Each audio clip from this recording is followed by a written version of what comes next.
The 2012 Budweiser Shootout is, in my opinion, the best objective exhibition race that I have ever seen in NASCAR.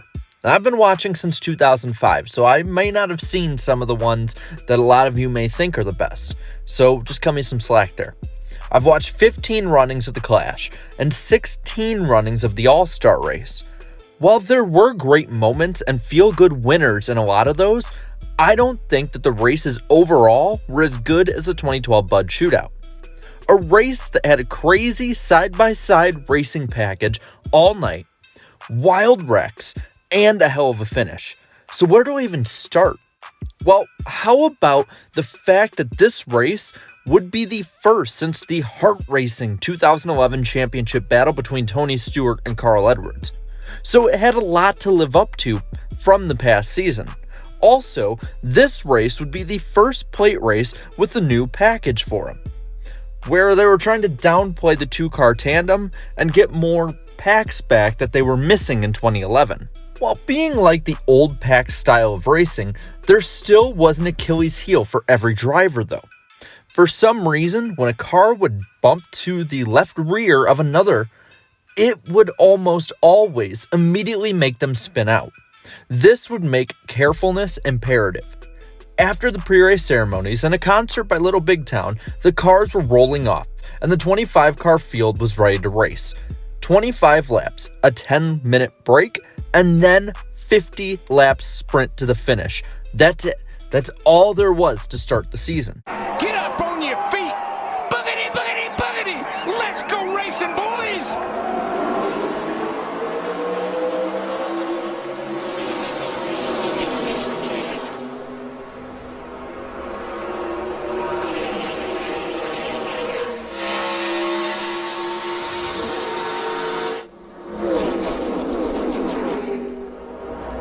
Martin Truex from the pole led the drag race to turn one, but that's Jamie McMurray, number one on the high side, taking the lead off two. He got quite a push from Dale Earnhardt Jr. in that 88 car when they took the green flag here on the start-finish line area. Joey Logano locked onto the back bumper of Earnhardt, and he goes to the lead entering turn three. It's been a while since Junior won a race, but the first time he drove a Hendrick Motorsports car right here 3 years ago, he won this very race. Three wide off turn four, around a complete lap one, Dale Earnhardt Jr. From the get-go, the tone was set. Aggressive, aggressive, aggressive. The lead basically was a game of roulette. Everyone wanted to be out front. Earnhardt would lead, but then so would McMurray. Joey Logano got his Toyota to the front, but then so would Martin Truex. The moves just continued to become more and more daring over the opening dozen laps. One bad move could end the day for many. The rule package that we have right now. And they don't just start... Trouble turn two. No. 5, 6 cars in it. And more.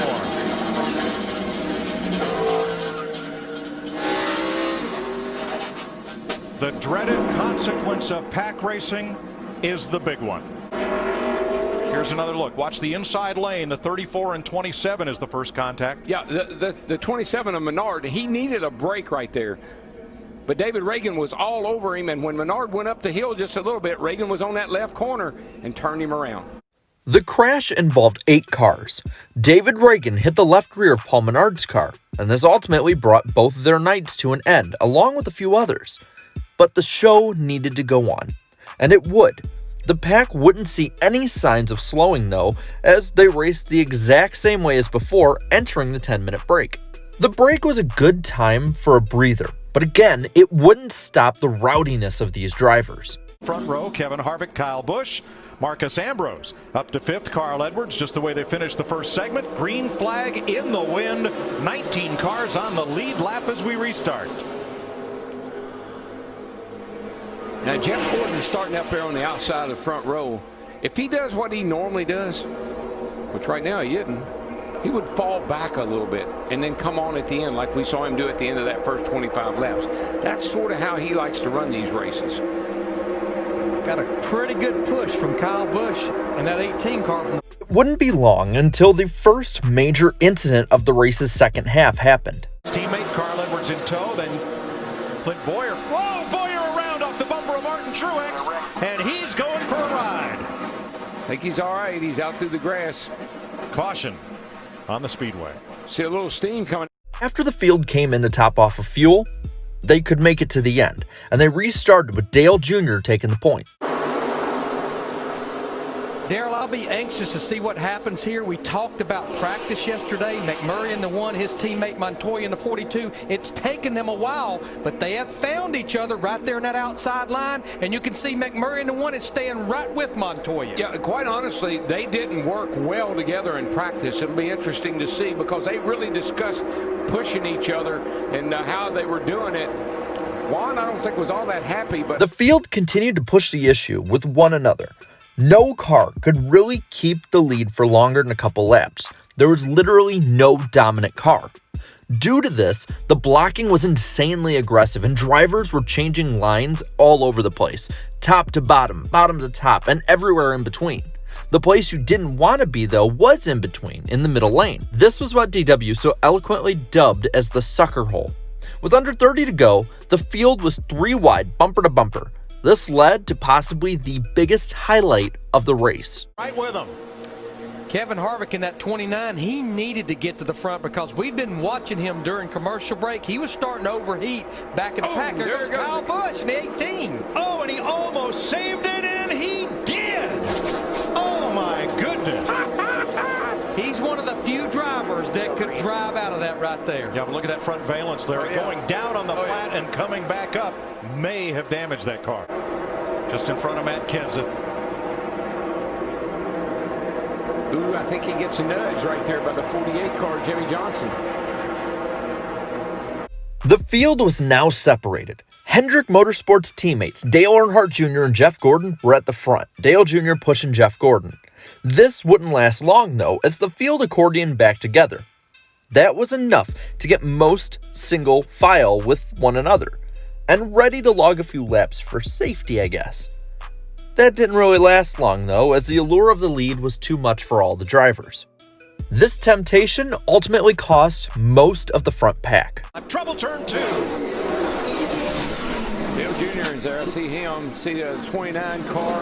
Kenseth in 17. Truex is in it. That's a bunch of torn up cars right there. Logano. Oh boy. Logano is up on the outside of Jimmy Johnson there in the 48. He gets a little bit loose, and then it looks like Marcos gets into the 9 car. Marcos gets into the back of him, and it's on. And when Logano got a little loose and lost that momentum, might that have carried Martin Truex into the back end of Ambrose and created one of those accordion-like collisions? Many of the top contenders were now out of the race, and with 14 to go, only about 15 cars remained on the lead lap of the original 25 cars. While mostly single file at the front, this was merely the calm before the storm.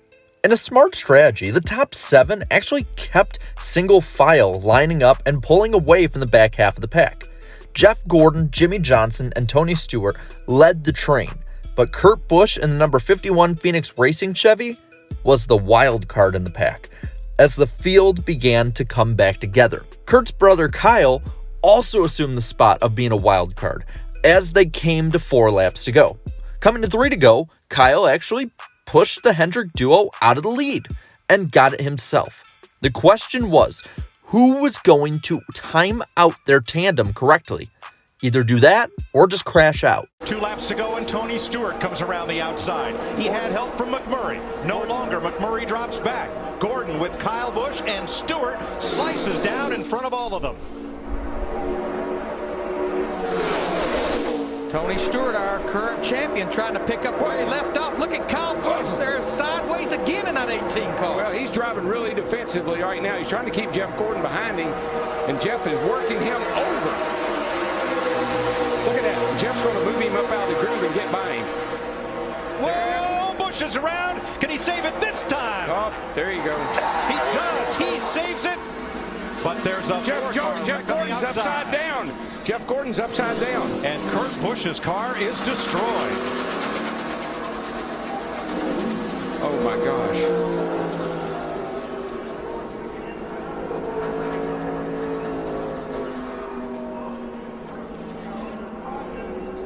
Jimmy Johnson's car destroyed.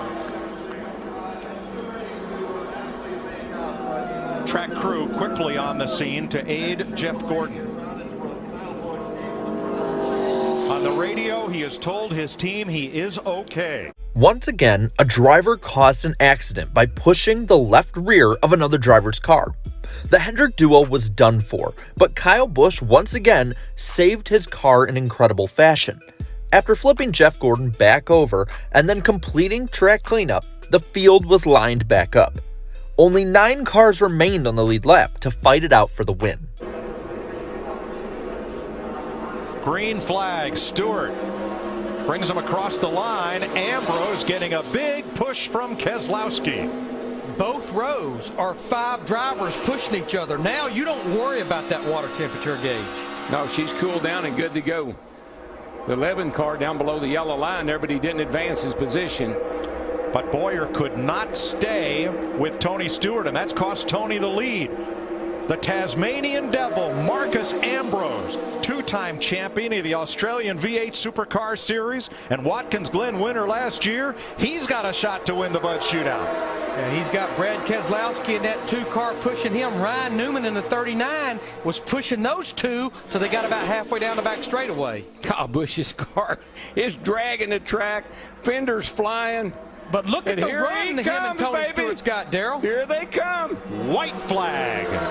1 lap to go, and Busch pushes Stewart to the lead. Ambrose tucks in third. That 18 car has got to be a mess. Now, what do you do? But that man wheeling it, he don't care. And this is where you see your 2-car tandem right here. Remember, he'll try to beat you when he gets over here. You know who that was? That's Steve Addington. Who used to be Kyle's crew chief and is now Tony's crew chief. He will try to beat you. 1 mile to the finish line of the Budweiser Shootout. Tony Stewart or Kyle Busch, who's going to win it? I don't know if Kyle's got it. Remember what happened the last time these two were coming to a start-finish line back in the July race? Smoke versus Wild Thing to the line. He got him! He got him! Wild Thing wins. He got him! After being the star of the show all night, Wild Thing came home with the victory in the closest finish in Budweiser Shootout history by 1/100th of a second. He capped off the great race with a great finish and also became the first Toyota driver to win the race as well. The race overall set a great tone of insanity to the coming speed weeks of 2012. It also was the best follow-up for the 2011 season that could have happened. The next year, the race would be renamed the Sprint Unlimited with the Gen 6 cars coming in, and then it eventually went back to its original name, the Busch Clash. But to this day, many look back on the final Budweiser Shootout as one of the best races not only of 2012, but of the 2010s, and it's hard to argue against them on it. Personally, I think it's the best Busch Clash I've ever seen. Budweiser Shootout, Busch Clash, whatever you want to call it. So now, I want to pass this story on to you. What do you think of the 2012 Budweiser Shootout overall? Not just one part of it, overall. Let me know down in the comments below. And while you're at it, leave a like on this video, share this video, and subscribe to my channel for more great NASCAR content. And until next time, have a good one.